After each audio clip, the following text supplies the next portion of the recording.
að hún semst svaf hjá fyrirverandi tengdasyni og var á okkur móti stað og fór að sofa hjá fyrirverandi tengdasyninum nema það var síðan ekki þegar með svo að dóttirinnar og tengdasonur tóku bara aftur upp. Já. Og hún ólétt af honum. Tengdamóðurinn? Já.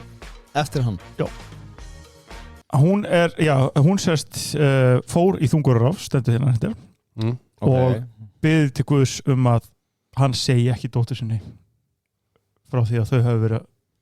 Já. Af hverju ætti hann að gera það? Ef mann eitthvað flex.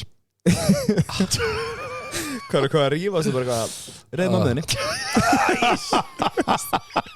Já, það er ég ekki. Spurðu nú bara mammuðina? Nei. Æ, þetta er svo vont, sko.